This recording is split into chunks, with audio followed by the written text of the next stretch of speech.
Quem é a pessoa mais nova que está aqui? Eu queria chamar um surdo, mas não temos nenhum. Cadê a Ariel? Foi embora? Foram todos embora. Eles tinham compromisso em outro lugar? A Ariel está lá em cima, não foi embora não, olha lá, ó. Ei, Ariel, eu vou pedir para ela. A senhora consegue perguntar para ela uma coisa? Pede para ela escolher um número de 1 a 4. 1, 2, 3 ou 4? 4? Então agora eu preciso que ela escolha de 1 até 21. Abre no Evangelho de João aí. É João que eu vou pregar. O capítulo eu vou saber agora. João 2. Bom, demais. Vamos lá. Evangelho de Jesus, segundo escreveu João, capítulo 2. Bom demais. Mais casamento, hein?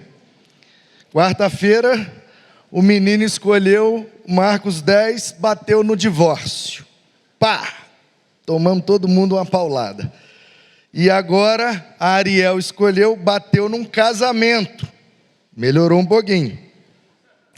Então vamos lá, João capítulo 2. 3 dias depois, houve um casamento em Caná da Galileia. E a mãe de Jesus estava ali. Jesus também foi convidado com os seus discípulos para o casamento. Tendo acabado o vinho, a mãe de Jesus lhe disse: eles não têm mais vinho. Mas Jesus respondeu: por que a senhora está me dizendo isso? Ainda não é chegada a minha hora. Na outra versão parece até que Jesus foi um pouco mal educado com a mãe dele, né? Que tenho eu contigo, né? Não é chegada a minha hora. Mas é isso aqui que Jesus estava dizendo. Ele não estava sendo mal educado, né? Por que a senhora está me dizendo isso? Ainda não é chegada a minha hora. Hora de quê? De eu me revelar como o Messias de Israel. Então ela falou aos serventes: façam tudo o que ele disser. Estavam ali 6 potes de pedra, talhas, que os judeus usavam para as purificações, e em cada um cabiam cerca de 100 litros. Jesus lhes disse: encham de água esses potes. E eles os encheram totalmente. Então lhes disse: agora tirem um pouco e levem ao responsável pela festa. Eles o fizeram. Quando o responsável pela festa provou a água transformada em vinho, ele não sabia de onde tinha vindo. Por mais que os serventes que haviam tirado a água soubessem, chamou o noivo e lhe disse: todos costumam servir primeiro o vinho bom, e quando já beberam muito, servem o vinho inferior. Você, porém, guardou o melhor vinho até agora. Assim, em Caná da Galileia, Jesus deu início aos seus sinais. Ele manifestou a sua glória e os seus discípulos creram nele. Depois disso, ele foi a Cafarnaum com sua mãe, seus irmãos e seus discípulos, e ficaram ali não muitos dias. Depois tem Jesus purificando o templo e conhecendo e se revelando a todas as pessoas. Então essa mensagem vai ter esses 3 pontos: Jesus no casamento, Jesus no templo e Jesus para todo mundo. Vamos repetir? Jesus no casamento, Jesus no templo, Jesus para todo mundo. Vamos repetir? Jesus no casamento. É disso que eu vou falar. Primeira coisa, Jesus no casamento. Quem ainda não é casado, preste atenção. Se você quer se casar um dia, você já pode começar a aprender agora. Me lembro, novo convertido, 16 anos de idade, foi anunciado na Igreja Batista Central em Volta Redonda, que teria curso preparatório para noivos. Curso de noivos. E aí eu vi nos avisos, vi no boletim da igreja, curso de noivos, começa no próximo sábado às 15 horas. Eu olhei aquilo, beleza. Chegou no sábado, eu com 16 anos, sem nenhuma namorada, novo convertido, recém-batizado. O que é que eu fiz no sábado, 3 horas da tarde? Cheguei lá, pastor Nilson de Marzo olhou para mim e falou, meia barba, ele me chamava assim. O que estás fazendo aqui, meu filho? De gravata, pastor Nilson de Marzio, formal até debaixo d'água. Aí eu vim para o curso de noivo, com um caderninho e uma caneta. Aí ele falou, e você por acaso está noivo? Olhou na minha mão, procurou a aliança. Eu falei, não, pastor. Ele falou, então o que você veio fazer aqui? Eu falei, eu vim aprender. Aí ele, se você ainda não está noivo, eu falei, mas um dia eu vou estar. Pastor, eu não sou casado, mas um dia eu vou ser. Eu quero fazer o curso. Ele, então tá bom, então você entra, fica lá atrás e ó, quietinho, hein? Aí eu, tá bom, pastor. Primeira aula foi de um advogado. O cara falando sobre as questões jurídicas do casamento. E o cara tinha uma dicção peculiar. E ao invés de falar cônjuge, ele falava cônjuge. Porque o cônjuge contraiu o matrimônio, a cônjuge, o cônjuge, eu ficava, do que esse homem está falando? Adolescente, skatista, só falava gíria e o homem tá, porque o cônjuge, a cônjuge, e cônjuge, aí chegou no final, eu grudei no pastor Nilson, pastor, aprendi muito, mas o que é cônjuge? Aí ele falou, meu filho, é cônjuge, é o nome formal para aqueles que contraem o matrimônio. A união conjugal é formada de 2 cônjuges. Eu falei, nossa Deus, tem que fazer um curso mesmo para casar, viu? E aí foi tendo as aulas. Sábados, 3 da tarde. E eu estava lá em todas as aulas. Até que numa das aulas, um pastor convidado ministrou uma lição chamada Convide Jesus para o seu casamento. Qual o texto que ele usou?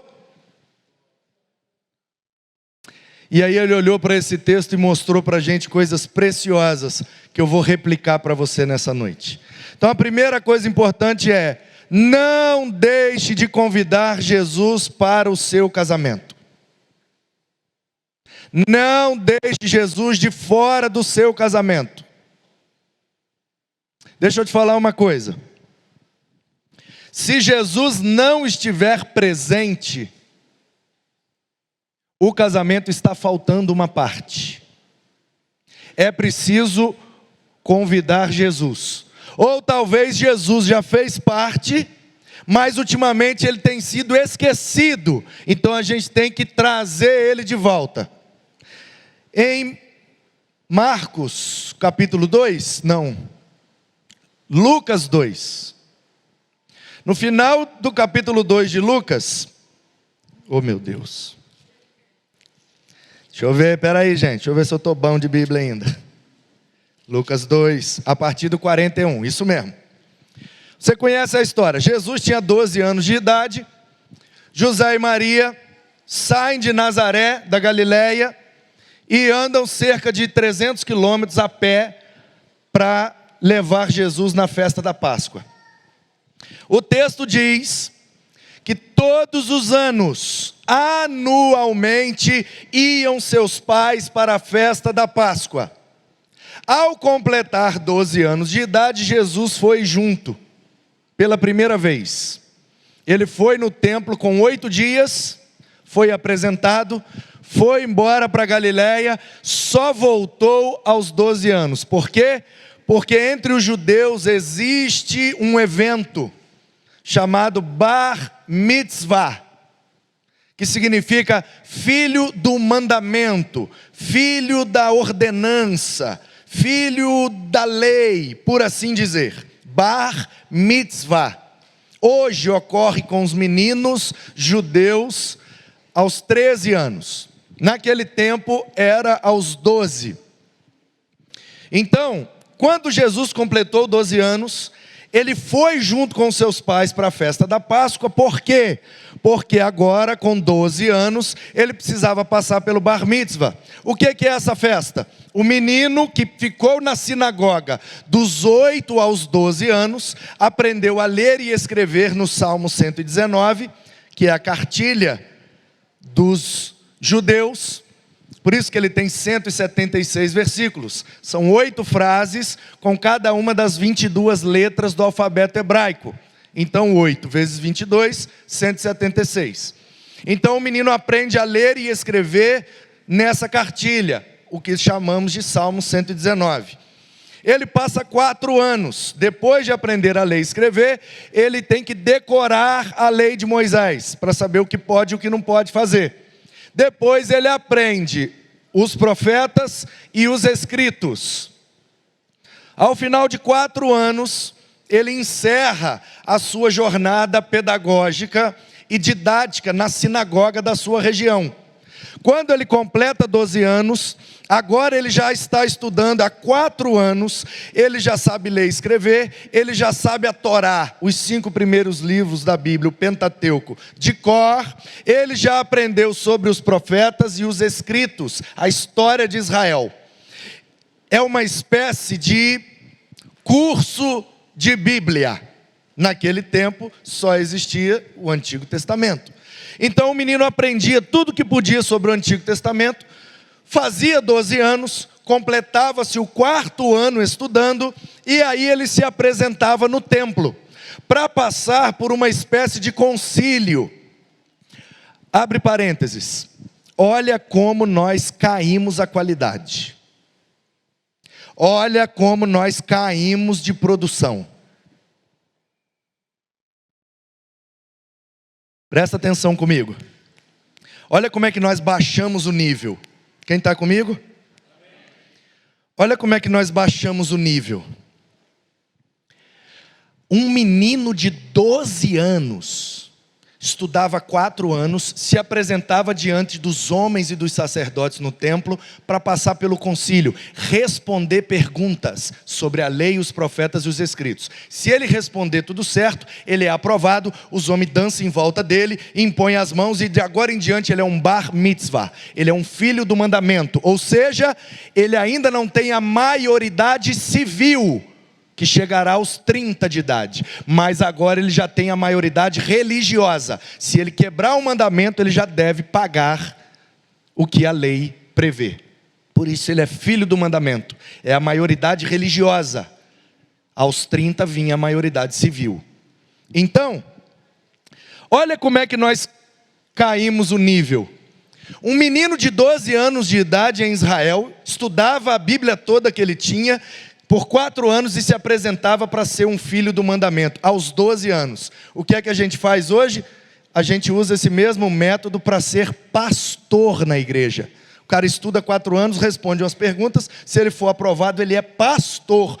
O que hoje a gente faz para ser pastor, os meninos faziam só para ser um filho do mandamento, aos 12 anos de idade. Caímos ou não de produção? Baixamos ou não o nível? O que um pastor tem que saber hoje, os meninos de 12 anos tinham que saber em Israel. Aí depois a gente não sabe porque algumas coisas não acontecem. Porque nós estamos baixando o nível, e baixando demais. Então se você baixa o nível, não tem como ter um resultado significativo. Resultado, fecha o parênteses. Chegaram em Jerusalém, José então entra à direita, pátio dos gentios, pátio das mulheres. No pátio dos gentios estavam os cambistas, que deveriam estar do lado de fora, mais preconceituosos que eram, expulsaram os gentios para fora do templo e tomaram o pátio dos gentios para fazer o câmbio. Daqui a pouco eu explico sobre isso, porque esse é um dos tópicos da mensagem. E aí, Maria ficou no pátio das mulheres, ele subiu os degraus com Jesus, se apresentou no pátio dos homens, que ficava acima. se apresentou ao sacerdócio e disse: pois eu sou José, da tribo de Judá, nascido em Belém, e eu estou aqui com meu filho Jesus, que estudou na sinagoga lá de Nazaré, e ele fez 12 anos, eu quero colocar ele no bar mitzvah desse ano. Festa da Páscoa, Jerusalém lotada. Os eruditos dizem que Jerusalém naquele tempo tinha cerca de 100 mil habitantes, mas na época da Páscoa subia para quase 1 milhão de pessoas. Então, a cidade lotada, tudo lotado, a festa da Páscoa é a mais frequentada, e aí José entra na fila, porque são 7 dias de festa, então tem uma semana. E aí, respeitando a fila, chegou a vez de Jesus. Jesus se apresentou diante dos homens, e os homens começaram a perguntar para ele. Eu estou narrando o final de Lucas 2, para contextualizar, para te trazer depois para João 2, senão você não consegue entender. Quem está comigo? Aí Jesus se apresenta e os homens começam. Tudo top, só professor de Bíblia. Só os feras de Israel. Todos os melhores estavam lá, a festa da Páscoa. E aí Jesus começa: ai meu filho, você aprendeu a lei? Aprendeu. E eu fico imaginando os homens, olhando um para o outro e dizendo assim: da onde está vindo esse menino, gente? Ah, diz que é lá de Nazaré. Os caras: tem sinagoga em Nazaré? Quem é o rabino de Nazaré? Nazaré? Sabia nem que tinha sinagoga lá. Quem é esse menino, gente? Não, o pai dele está ali, ó, Youssef. O pai dele ali, ó, José. Diz que é de Judá, de Belém, mas foram morar lá, ele é carpinteiro. E aí vieram de lá. Ai, vamos ver onde é que vai dar essa história. Um menino de Nazaré. Nazaré não tem nem Bíblia, não tem nem crente, não tem nem rabino. Agora esse menino vem aqui passar pelo bar mitzvah. Que vergonha que vai ser isso. Vamos lá, meu filho, você conhece a lei de Moisés? Sim, senhor, conheço. O que é que você sabe da lei de Moisés? Bom, o que está escrito ou como que é que interpreta? Não, fala aí o que você quiser. O texto diz, Lucas 2 a partir do 41, que Jesus começou a responder as perguntas dos caras. O José se envolveu na festa, a festa continuou. Foi acontecendo tudo, as mulheres lá embaixo, os homens aqui em cima, o pau quebrando, os cambistas lá no pátio dos gentios, os gentios do lado de fora, 1 milhão de pessoas em Jerusalém, a festa bombando. De repente alguém gritou lá na porta do templo: a caravana de Nazaré partiu Galileia. Aí, eita, vambora. Aí José: ô Maria, cadê? Vamos. Juntou o pessoal que vinha da Galileia, porque eles andavam em bando, porque é perigoso andar a pé, região desértica, tinha muitos ladrões, né? Então eles andavam em bando para se proteger. Partiu a caravana da Galileia. José pegou Maria, juntou com os amigos, vão embora. E estão indo embora para Nazaré. Andaram um dia. De repente: José, cadê o menino? Ô Maria, achei que estava com você, minha filha. Aí eu fico imaginando o Zé acusando a Maria acusando o Zé, porque geralmente é o que a gente faz no casamento. Quando acontece um problema, o homem começa a acusar a mulher e a mulher começa a acusar o homem. E o nosso desafio agora é descobrir quem é o mais culpado. E aí começa o jogo de acusações. Também você, esse pessoal de Judá é tudo assim. Porque a sua família é tudo assim. Eu sou da tribo de Levi, vê se os levitas são assim. E vocês são os levitas, nem terra vocês tinham, é um bando de preguiçoso, só quer saber de ficar cantando música. Aí começa um a acusar o outro. Porque sua família é assim, porque você é assim, porque sempre isso, e lá. E eu não vejo no texto, eu não vejo em momento nenhum José acusando Maria, nem Maria acusando José. O texto diz que eles procuraram entre os companheiros de viagem, não tendo achado o menino, diz o texto, ipsis literis, não tendo achado o menino, voltaram para Jerusalém em busca do menino. É isso que está escrito lá, pode conferir se você é bereano. O texto diz que quando chegaram em Jerusalém de volta, andaram 3 dias. Por quê? A cidade lotada, 1 milhão de pessoas. Onde é que esse menino foi parar? Ih, deve estar brincando. Deve estar brincando de Sansão contra os filisteus. É que quando eu era criança a gente brincava de polícia e ladrão. Mas Jesus brincava de Sansão e filisteus. Aí procuraram aqui, procuraram ali, procuraram lá, procuraram 3 dias procurando. Até que deu um estalo na cabeça do seu Zé e ele falou assim: Maria, minha filha, vamos voltar lá no templo? Ô Zé, no templo, o menino tem 12 anos. O último lugar que um menino de 12 anos quer estar é no templo. Lugar de religião, lugar chato. Lugar de gente velha que não tem o que fazer. Isso era eles falando lá. Aí o José: beleza, Maria, mas só por desencargo de consciência? Vamos voltar lá? Então vamos, Zé, você é teimoso, você insiste, esse povo de Judá é tudo assim, então vamos. Diz o texto, quando José chegou no templo, olha a cena aqui comigo, ó. 4 dias atrás, presta atenção, 4 dias atrás, Jesus começou a responder as perguntas dos caras para passar pelo bar mitzvah. Andaram durante um dia, voltaram para Jerusalém, procuraram 3 dias.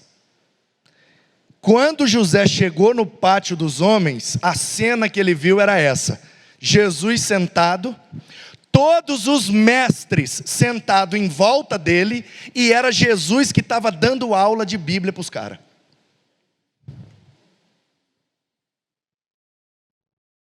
Um menino de 12 anos de idade, botou os rabinos, escribas, fariseus, saduceus, sacerdotes, botou todos no chinelo e disse: senta aí que eu vou ensinar a Bíblia para vocês.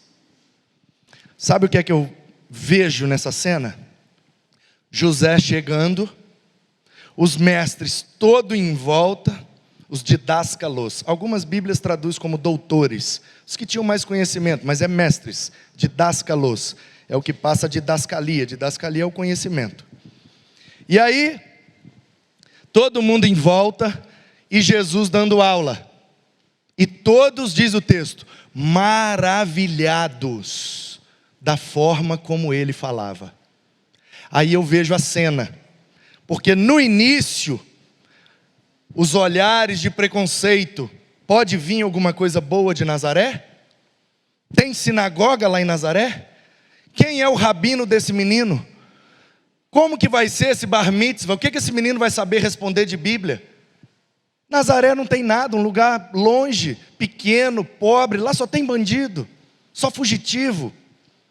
E de repente José volta, pelo menos 4, 5 dias depois, e quando ele chega na cena, eu fico vendo todos aqueles homens olhando para o José e perguntando na sua mente: o que é que esse homem ensinou para esse menino? Porque esse menino sabe mais Bíblia que todos nós juntos.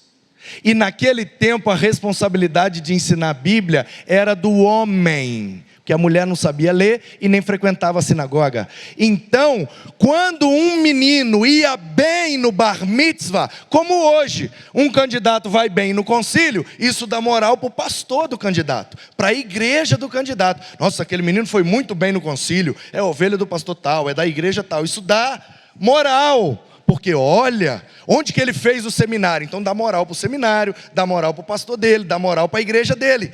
Naquele tempo a moral ia para o pai do menino e para o rabino do menino, o mestre que ensinou ele na sinagoga. Só que ninguém sabia quem era o rabino de Nazaré, porque Nazaré é lá. E aí José aparece na cena, gente, e todo mundo olhando para José. E aquela pergunta: o que esse homem fez com esse menino?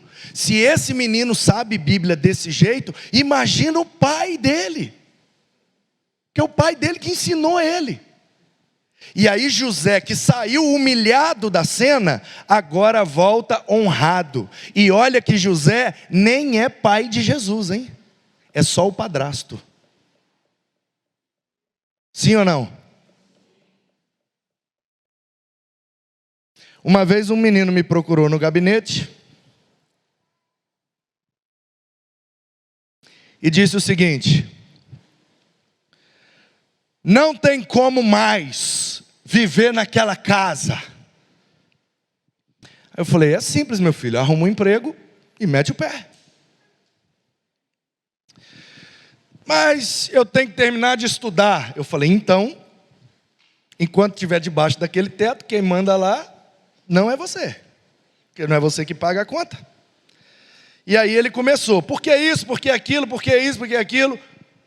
Porque, não sei se o senhor sabe, a tristeza que é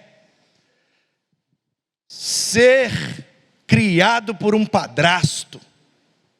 Ele não é meu pai, ele não tem moral para falar comigo daquele jeito, ele não sei o que, não sei o que, não sei o que lá, e ele nananana, porque ele é padrasto, ele não é pai, e sentou o bambu no padrasto dele. Aí eu falei: pois é, meu filho, eu conheço um menino que foi criado por um padrasto, e ele foi tão bem criado, que ele chegou a honrar o padrasto dele, de forma que todos pensavam que o padrasto era pai dele. E o padrasto foi muito honrado, pelo simples fato de pensarem que era o pai daquele menino. Que menino? Jesus. Se Jesus, que é perfeito, soube se submeter a um padrasto pecador, por que é que você, que é pecador, não pode? Jesus, sendo perfeito, se submeteu. É só você ler o último versículo, ou os últimos, né? Acho que é 50, 51 e 52. Maria não entendeu, porque aí Jesus deu aquela lambada, porque ele dá para todo lado também, né? A Maria veio: meu filho, onde é que você estava? Nós estávamos te procurando. Coisa de mãe aflita que perde o menino, né? Normal. E aí ele fala de novo: por que vocês estavam me procurando? Não sabia que eu tinha que estar na casa do meu pai? Aí já dá uma na Maria, né? Que tipo assim: por que você não cuidou bem de mim e me esqueceu para trás? E já dá uma no José, tipo assim: só para lembrar que você é padrasto, tá? Mas aqui é a casa do meu pai. Tum! Dá nos dois. Plá! Aí você fala: nosso Deus, Jesus está desonrando os dois. Aí o próximo versículo diz: porém, voltou com eles para Nazaré e era-lhes submisso. Está escrito ou não está? Era-lhes submisso. Jesus, perfeito, Deus encarnado, conseguiu se submeter a um padrasto que era pecador, e ainda honrou esse homem da melhor maneira possível.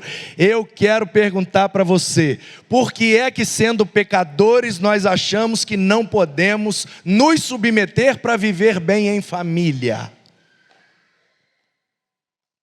E aí a maior lição aqui é o seguinte: quando José e Maria saíram de Jerusalém e esqueceram Jesus, a família deles ficou incompleta.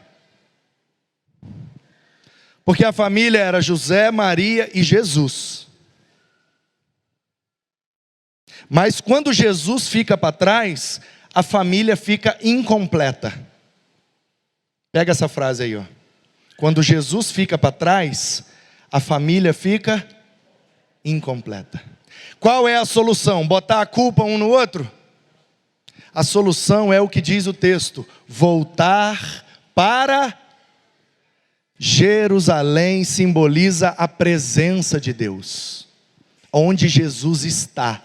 Então, se Jesus não está mais presente no seu casamento, eu te recomendo a fazer como esse casal aqui de Caná da Galileia. Te convido a convidar Jesus para o seu casamento. Pastor, ele já esteve, agora não está mais. Então se humilha e pega o caminho de volta. Volta para Jerusalém em busca de Jesus, porque sem Jesus o seu casamento está incompleto.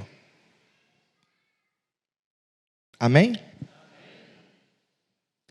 Então a primeira lição aqui é: Jesus no casamento Jesus tem que ser convidado para o nosso casamento, o tempo inteiro.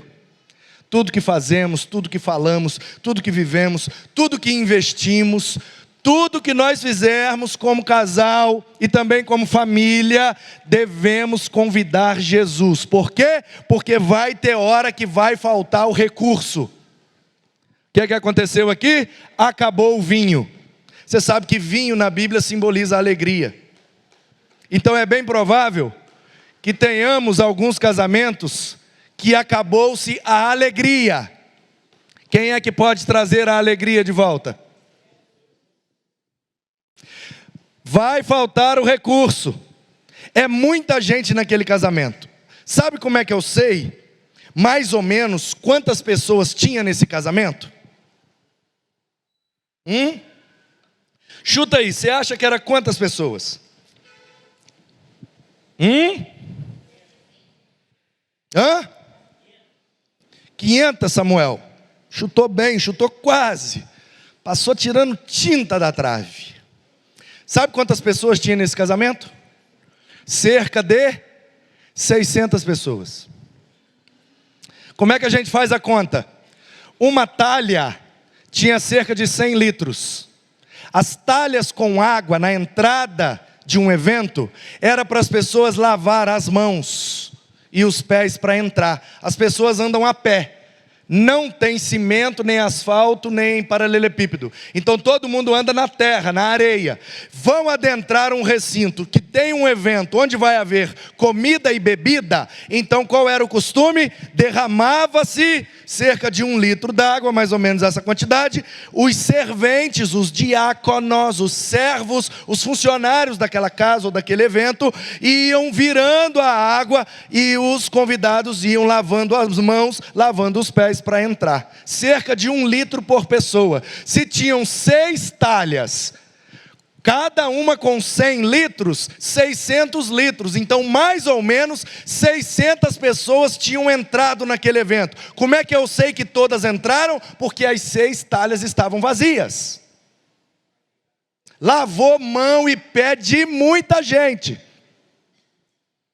Então deixa eu falar uma coisa aqui com você.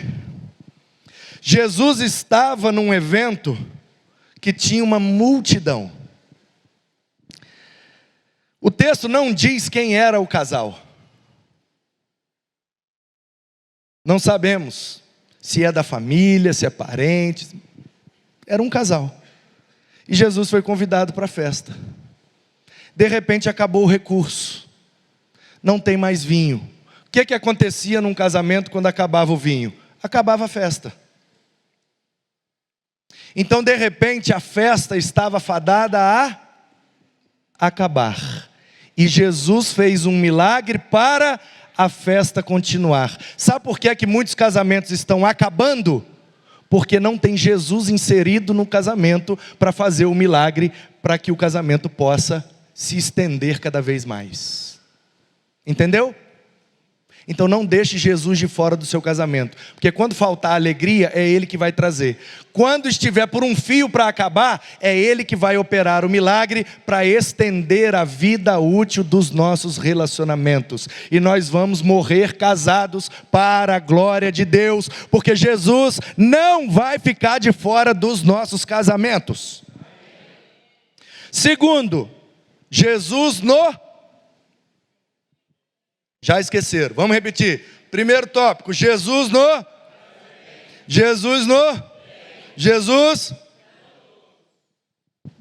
Então, Jesus no casamento, Ele não pode ficar de fora.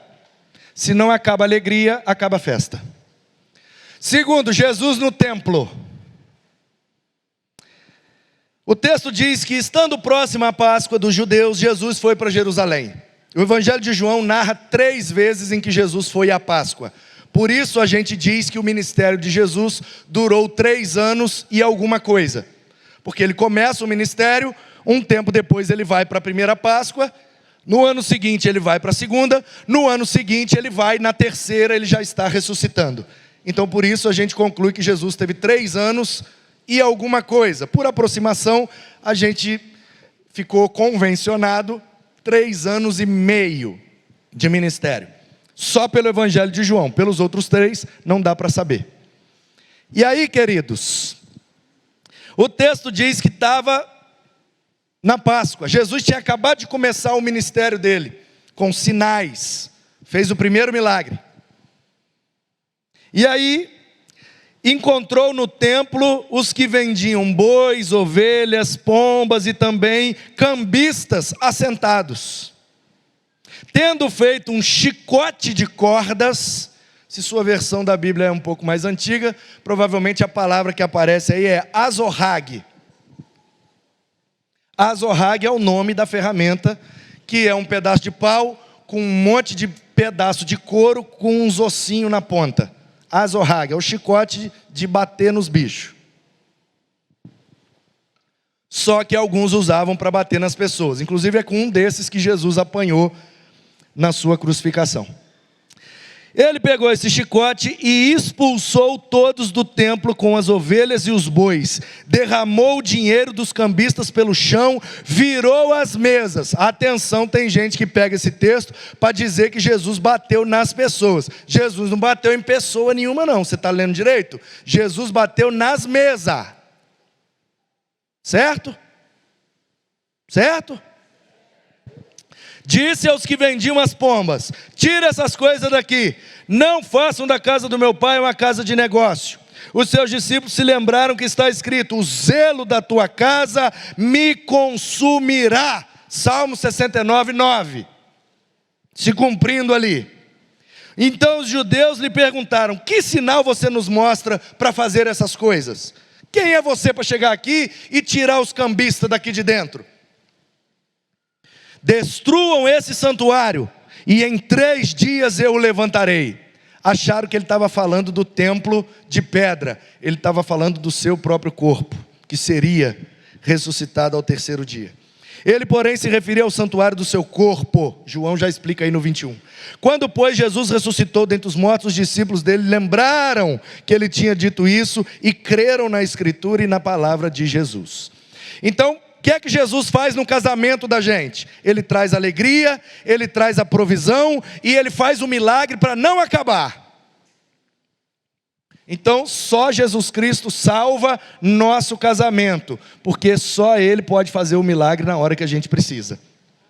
Só Jesus Cristo salva as nossas reuniões nos templos. Por quê? Porque se Jesus não fizer uma faxina, a gente vai descambando, descambando, descambando, e descambando ficamos igual os cambistas.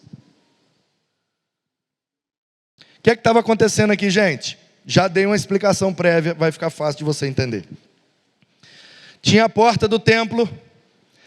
Ao entrar por ela do lado direito, tinha uma parte que era o pátio dos gentios. Um pouco mais para lá, pátio das mulheres. Subiam-se as escadas, pátio dos homens, o véu, o santo dos santos lá atrás. Quando Jesus chega no templo, a cena que ele vê é que no lugar do pátio dos gentios estavam os cambistas.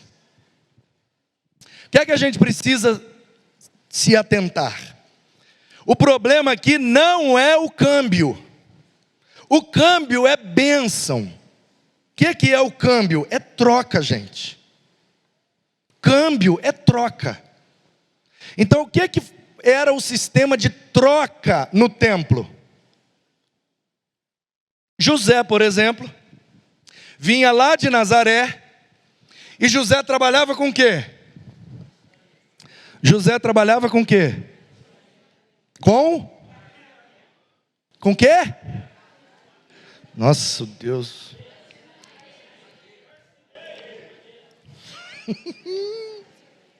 Isso aí mesmo.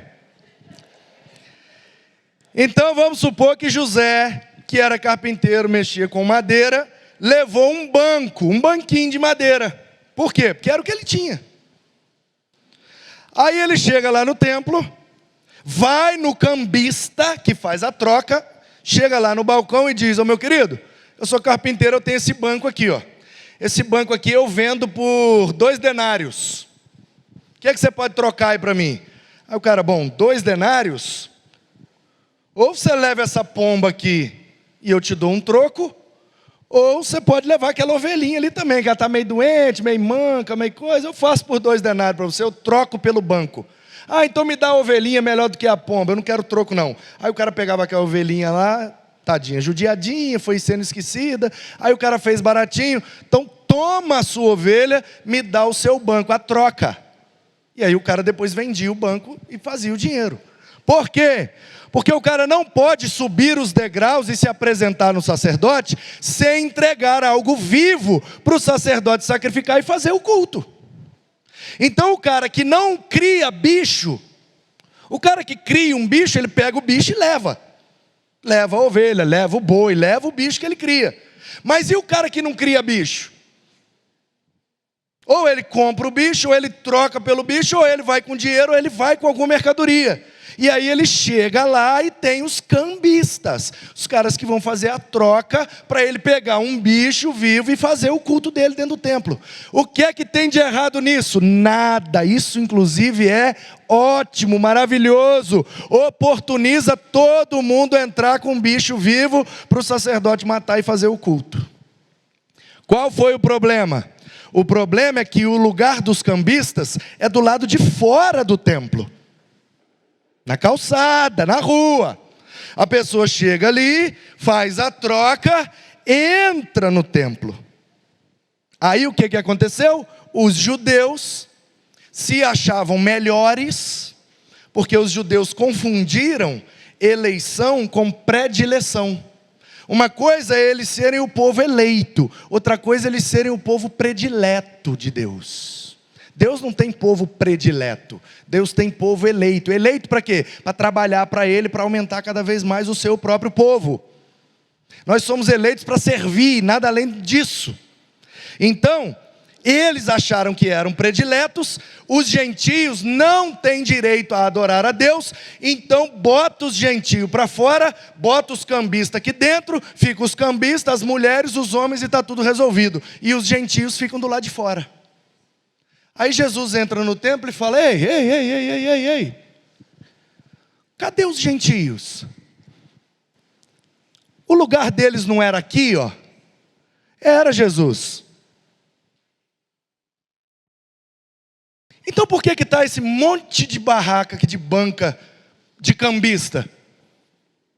Ah, Jesus, sabe como é que é, né? Os gentios não estão querendo muita coisa com Deus. Aí o pátio foi ficando vazio, aí vinha uma meia dúzia só de gentios, tipo aquele eunuco que vinha da Etiópia, tipo aquele outro cara que era soldado, outro que era isso, outro que era aquilo. De vez em quando um gentio vem para adorar a Deus, mas eles não vêm muito.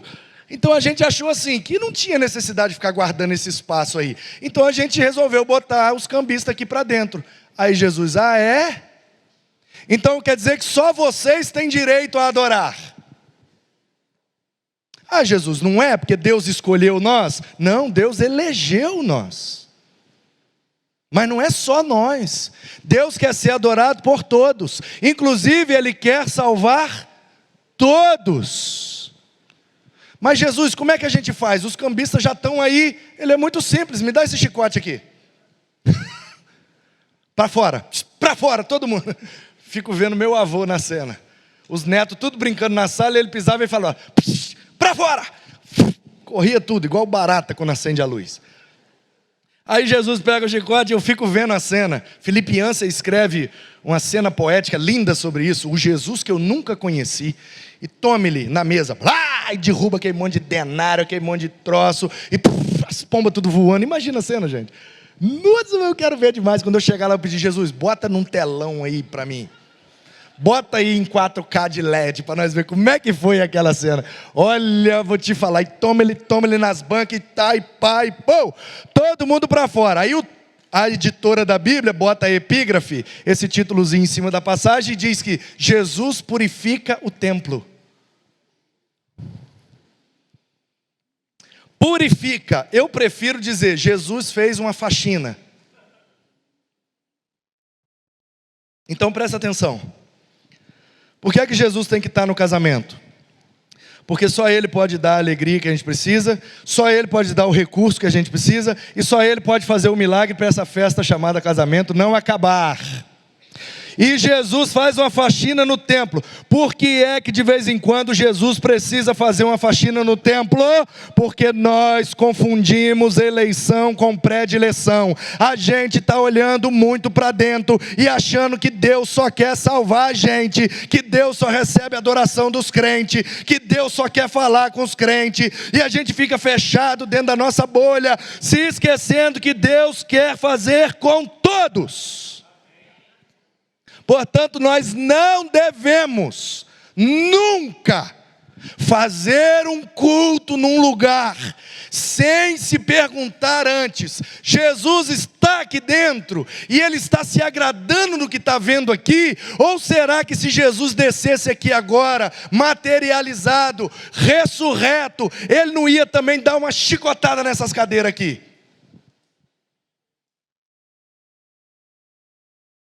Por isso que de vez em quando Jesus precisa fazer uma faxina.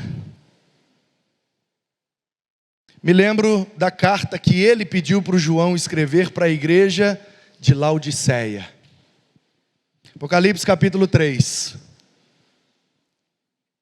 Versículo 20 é o clássico que a gente usa como um texto evangelístico. Mas o texto ali é exortativo. Jesus está dando uma faxina na igreja de Laodiceia.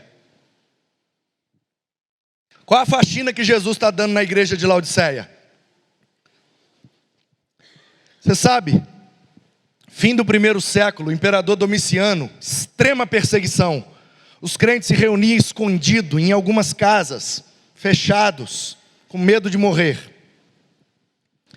E aí Jesus diz que ele foi na igreja de Laodiceia e ficou batendo na porta. Eis que estou à porta e bato. Aí a gente aplicou isso de maneira alegórica muitos anos. Jesus está batendo na porta do seu coração. É muito bonito, é muito poético, muita gente converteu, mas não é nada disso que está dizendo o texto. O texto é o seguinte: a igreja está dentro de casa, comendo pão, bebendo vinho e adorando a Jesus. E Jesus está batendo na porta do lado de fora. Ei! Se alguém ouvir e abrir, eu entro e participo. Eu posso comer, eu posso beber com vocês também. Mas eu estou aqui do lado de fora. E ninguém na igreja de Laodiceia ouviu a voz de Jesus para dizer: gente, será que Jesus está aqui dentro?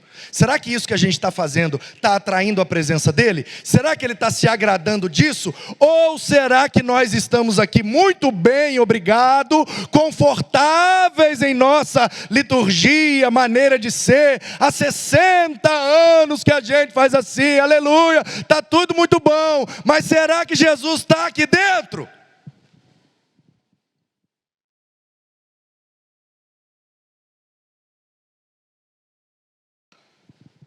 Ou a gente está aqui cantando,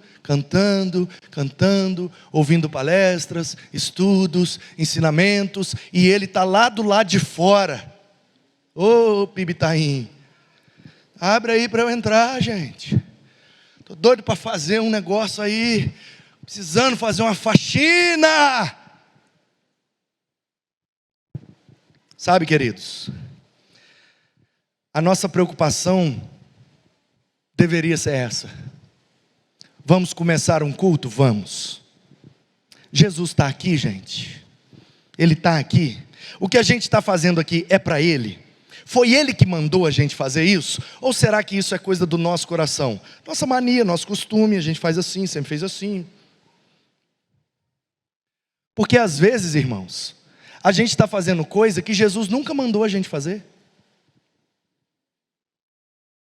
E o que Ele mandou a gente fazer, a gente às vezes nem está fazendo. Então, eu não estou dizendo que a gente está fazendo ou que não está fazendo. Eu estou dizendo que de vez em quando, Jesus entra num templo, numa comunidade de crentes, e faz uma faxina. Então, é por isso que de vez em quando, a gente sai daqui todo roxo, espiritualmente roxo, de tanta cajadada que a gente leva de Jesus. E você não se engane não, que quem leva a primeira sou eu, que eu estou aqui na frente. Quem está na frente leva a lambada pior. E aí a gente sai daqui todo roxo, mas a gente sai daqui purificado. A gente sai daqui faxinado, a gente sai daqui limpo. Por quê? Porque a gente voltou ao primeiro amor, a essência do cristianismo, que é nunca fechar a porta para que todos tenham acesso à presença de Deus. Então nós precisamos, de vez em quando, como igreja, se fazer essas perguntas. E permitir que Jesus faça uma faxina na gente. Vai ter dia que é aleluia, vitória, mais que vencedores, Ebenezer, glória a Deus. Mas vai ter semana que vai ser, sai da reta que lá vem água sanitária, e cloro, e sabão em pó, e vassoura, e rodo, e chá! E deixa Jesus faxinar nós. Amém? Vocês estão assustados com a faxina, né? Me lembro de um pastor queridíssimo de Belo Horizonte. Ele disse assim, eu estava sentado à mesa com ele. Sabe que quem inventou esse negócio de mesa foi Jesus, né? Então deixa eu te fazer aqui mais uma faxina. Quem me ouve? Quem me ouve? Presta atenção aqui, ó. Vou no cantinho agora.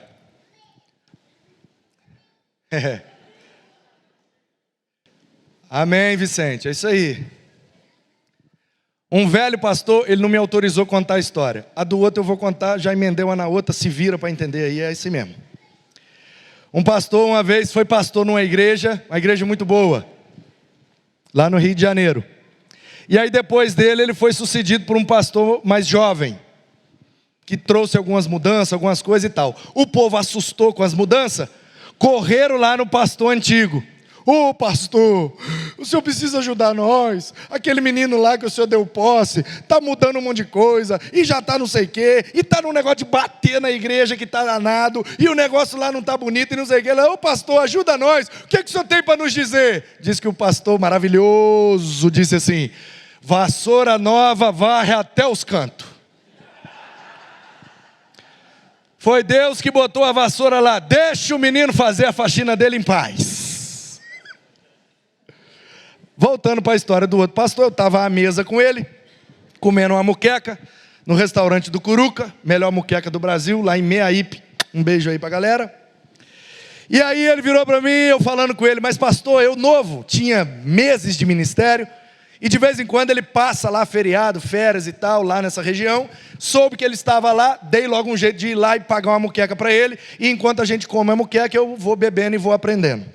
E eu perguntando algumas coisas do ministério, mas pastor, o que eu não posso esquecer? O que eu tenho que fazer sempre? O que eu tenho que estar sempre alerta e tal? Ele falou, meu filho, vou te dar um conselho, presta atenção. Aí eu já, opa. Aí ele, quando eu era auxiliar, eu tive um pastor, ele falou o nome do pastor.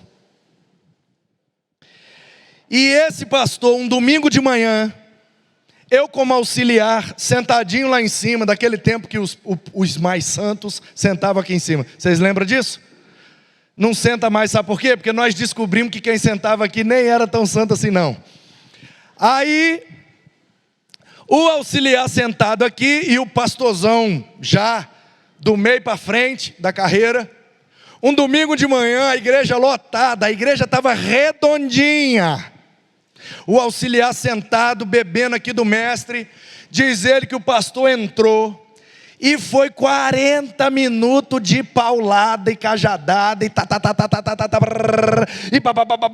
e olhava para ele assim, batia no púlpito, e o pecado, e ele começou a assustar, e ele, meu Deus, pastor está doido, que é isso? Meu Deus, a igreja está boa, está tudo redondinho, pastor, para com isso, meu Deus, vai ser uma revolução, e vamos orar, se arrependam. Aí metade da igreja veio à frente, ajoelhou, um povo chorando, chorando, e aquela coisa, contrição, quebrantamento, e o pastor tá batendo, e toma, e ele assustado. Terminou o culto, ele: pastor, o que é que foi isso, pastor? Vem cá que eu te explico. Ele disse que ele saiu, foi no gabinete, o então jovem pastor auxiliar: pastor, me explica, o que é que aconteceu aqui hoje? Eu não entendi nada. Talvez o senhor está sabendo de algumas coisas que eu não estou sabendo. Tem pecados ocultos aí, pastor? Tem coisa complicada aí? Ele falou: tem nada de errado, meu filho, a igreja está uma bênção. Ele: ué, pastor, então eu não entendi que o senhor bateu de um jeito assim, que parecia que o senhor sabia o pecado de cada um. Ele falou: meu filho, todos são pecadores. Eu não sei do de nenhum, mas todos eles têm. Então deixa eu te ensinar uma coisa, meu filho. Uma vez por mês a igreja tem que tomar uma faxina. Estando limpo ou não, tem que faxinar. Mês que vem é você que dá a faxina, pode se preparar. Aí ele: como assim, pastor? Vai a faxina, meu filho. Bate no povo. Mas pastor, se a gente bater, o povo não vai embora? Ele falou: vai nada. Crente bom é igual pandeiro, quanto mais apanha, mais faz festa. Crente bom é igual massa de pão, quanto mais você bate, mais ele cresce. Disse o pastor lá, né?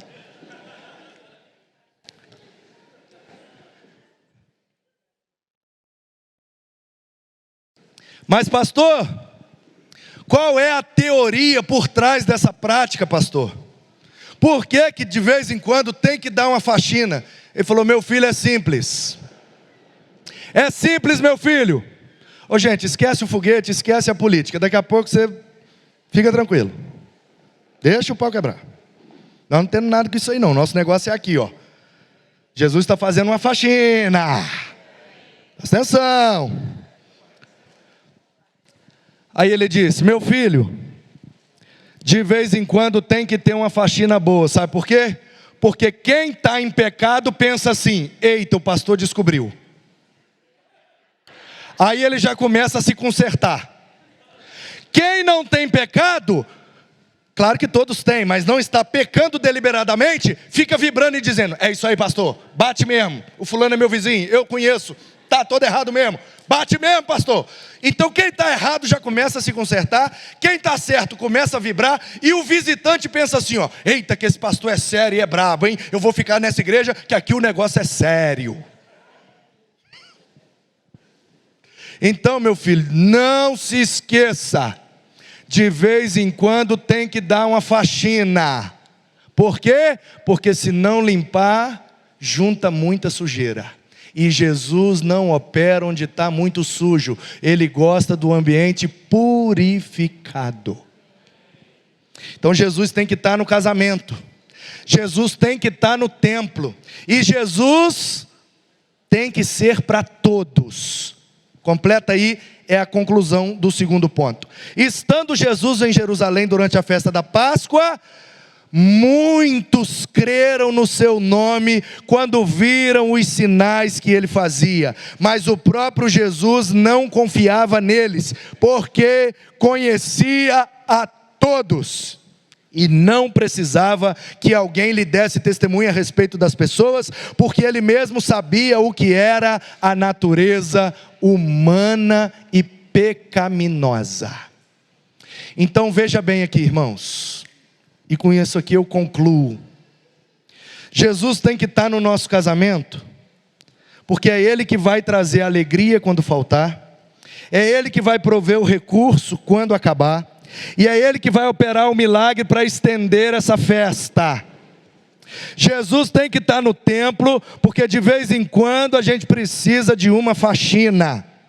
E Jesus precisa estar disponível e acessível para todas as pessoas, porque Jesus conhece o coração de todos. Quem está me ouvindo? Essa semana, em das noites esportivas, tivemos aqui uma situação complicada. E eu cheguei, está complicado? Complicou, amém, ok, vamos orar. É assim mesmo, está complicado por quê? Juntou gente, é complicado, irmão. Jogando bola, então, valendo ponto, aí é que complica mais ainda. Então, o vucu-vucu para cá, o vucu-vucu para lá, e vamos orar, e lá, e nenenê, lá, vamos orar, oramos, acabou, deu tudo certo, amém, aleluia, glória a Deus. Aí alguém chegou perto de mim e disse assim: pastor, porque o senhor está chegando agora, deixa eu te dar um conselho. Aí eu, pois não, eu estou chegando, eu preciso aprender. É aquela pessoa que arrumou a confusão, pastor, é porque é o seguinte, aquela pessoa é meio complicada mesmo. Porque já aconteceu isso, já aconteceu aquilo outro. Então, pastor, fica tranquilo que é assim mesmo, tá? Que a pessoa, tal e tal e tal. Eu agradeci, fui educado, morreu Maria. Aí depois eu fiquei pensando, eu falei, como é que são as coisas, né? A igreja é de quem? Então a quadra é de quem? Então as pessoas que estão aqui estão a convite de quem? E esse que é o dono da igreja, da quadra, que convidou todo mundo para cá, conhece a vida de todo mundo? Então por que eu preciso saber?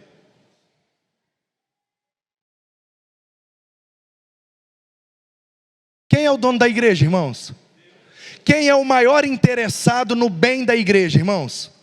Quem é o cabeça da igreja, irmãos? Quem é o sumo pastor dessa igreja? Então é pura ilusão minha achar que o meu excesso de zelo vai ser mais do que o zelo do próprio Jesus pela sua própria igreja. Então para com esse negócio de que nós somos muito zelosos. Mentira, vocês são fofoqueiro.